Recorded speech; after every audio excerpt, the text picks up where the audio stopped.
नमस्कार। आकाशवाणी जयपुर अजमेर से प्रस्तुत हैं प्रादेशिक समाचार।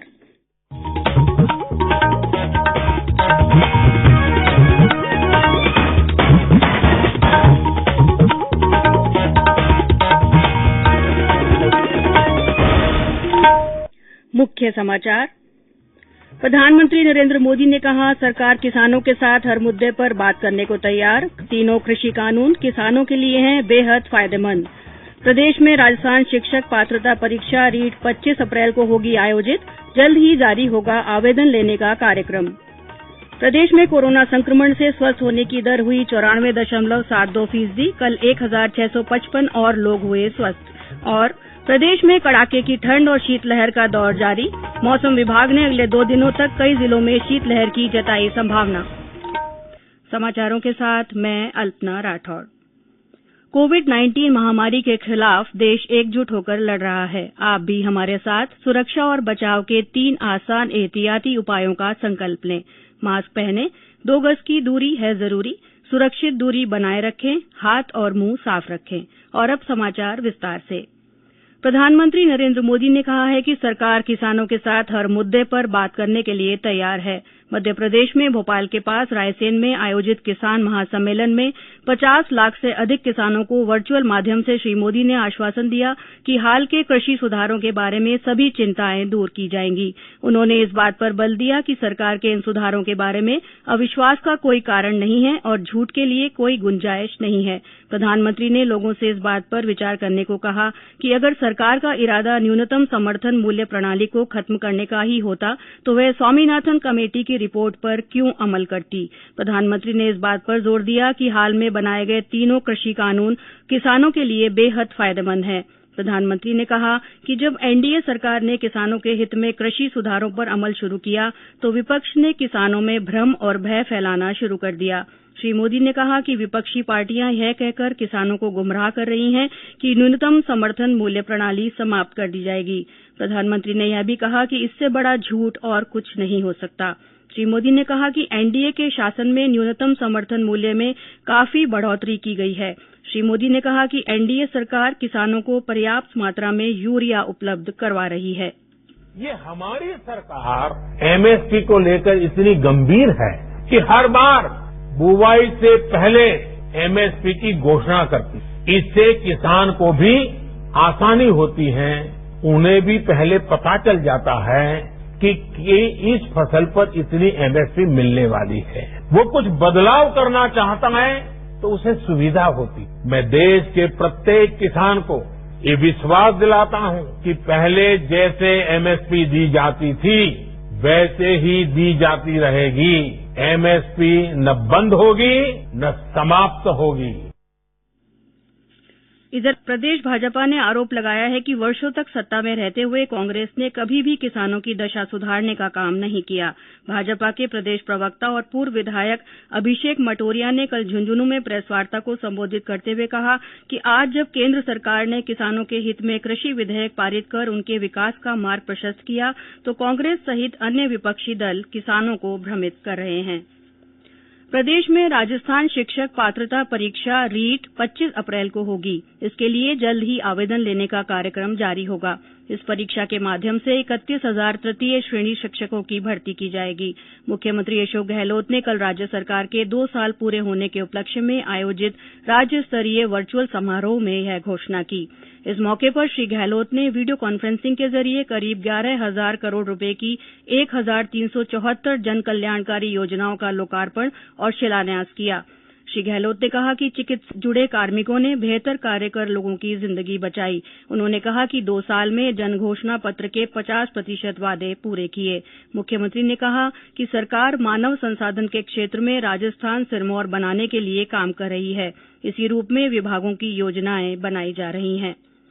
प्रदेश में निजी स्कूलों द्वारा फीस लेने के मामले में दायर याचिकाओं पर कल उच्च न्यायालय ने अपना फैसला सुनाया। मुख्य न्यायाधीश इंद्रजीत महंती की पीठ ने कहा कि मान्यता प्राप्त निजी स्कूल प्री प्राइमरी सहित सभी विद्यार्थियों से राज्य सरकार के 28 अक्टूबर के आदेश के अनुसार फीस ले सकेंगे। पीठ ने कहा कि कोविड-19 के कारण स्कूलों के बंद रहने की अवधि के लिए स्कूल विशेष फीस का निर्धारण आगामी 2 माह में करें। साथ ही विशेष फीस निर्धारण के लिए 15 दिन में दल या समिति का गठन करें। समाचार अभी और भी हैं, लेकिन उससे पहले ये संदेश।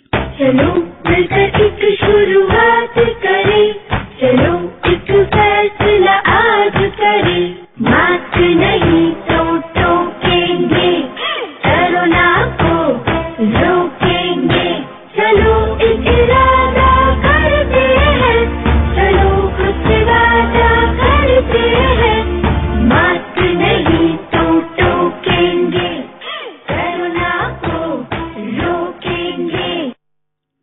समाचारों में आपका फिर से स्वागत है। केंद्र सरकार ने कहा है कि पहले चरण में कोविड वैक्सीन कुछ चुनिंदा प्राथमिकता वाले समूहों को दी जाएगी, क्योंकि उन पर कोविड का अधिक खतरा है। स्वास्थ्य मंत्रालय ने कोविड-19 के विभिन्न पहलुओं पर अक्सर पूछे जाने वाले प्रश्नों के उत्तरों की श्रृंखला तैयार की है। गौरतलब है कि वैक्सीन का अंतिम परीक्षण विभिन्न चरणों में है और सरकार इस वैक्सीन की खुराक लोगों को जल्द देने की तैयारी कर रही है।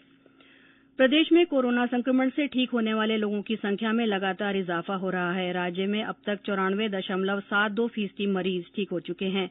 कल 1,655 और लोगों के ठीक होने के साथ ही अब तक 2,81,000 से ज्यादा मरीज संक्रमण मुक्त हो चुके हैं। फिलहाल राज्य में 13,058 सक्रिय मामले हैं। इधर प्रदेश में नए संक्रमितों की संख्या में भी लगातार गिरावट आ रही है।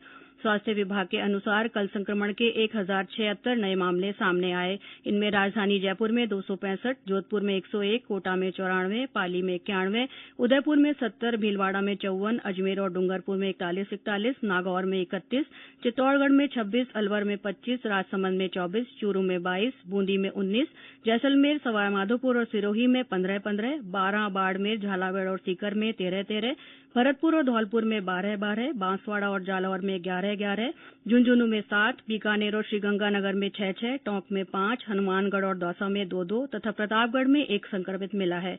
इस बीच करौली जिले में संक्रमण का कोई भी मामला सामने नहीं आया है। विभाग के अनुसार इस बीमारी से अब तक 2,599 लोगों की मृत्यु हो चुकी है। केंद्र सरकार की ओर से कोरोना जागरूकता लाने के लिए चलाए जा रहे जन आंदोलन से जुड़ते हुए आकाशवाणी के माध्यम से अंतर्राष्ट्रीय पैरा एथलीट शताब्दी अवस्थी ने एहतियाती उपाय बरतने को कहा है। नमस्कार साथियों, मैं शताब्दी अवस्थी, इंटरनेशनल पैरा एथलीट। आज आप सभी लोगों से एक विनती करना चाहती हूँ। जैसा कि हम सभी जानते हैं, पिछले लगभग 10 महीनों से हमारा देश कोरोना नामक महामारी से जूझ रहा है और अभी तक इस बीमारी का संपूर्ण खतरा टला नहीं है। तो जब तक दवाई नहीं, तब तक कोई ढिलाई नहीं। हमारे प्रधानमंत्री श्री नरेंद्र मोदी जी द्वारा जो आप सभी लोगों से विनती की गई है अपने आप को इस बीमारी से बचा के रखने की, उस मुहिम में उनका साथ दें और गवर्नमेंट द्वारा जो गाइडलाइंस जारी किए गए हैं उनका संपूर्ण रूप से पालन करें। मास्क नियमित तौर पर पहनें, सैनिटाइजेशन का ध्यान रखें, बार बार अपने हाथ साबुन से धोते रहें। आकाशवाणी जयपुर के समाचार बुलेटिनों में चलाई जा रही विशेष श्रृंखला जनता का नाम जनता के नाम के तहत सुनिए हमारे नन्हे श्रोता का संदेश। मेरा नाम बजरंग चौधरी है। मैं 10 वर्ष का हूँ, बाड़मेर से रहने वाला हूँ। कोरोना महामारी चलिए इसको रोकने के लिए 3 उपाय है। हाथ धोए, बार बार मास्क लगाए, 2 गज की दूरी बनाए रखें। Thank you. प्रधानमंत्री नरेंद्र मोदी 27 दिसंबर को आकाशवाणी के मन की बात कार्यक्रम में अपने विचार साझा करेंगे। इस कार्यक्रम के लिए श्रोता अपने सुझाव Namo app, my gov open forum या टोल फ्री नंबर 1800-117800 पर भेज सकते हैं।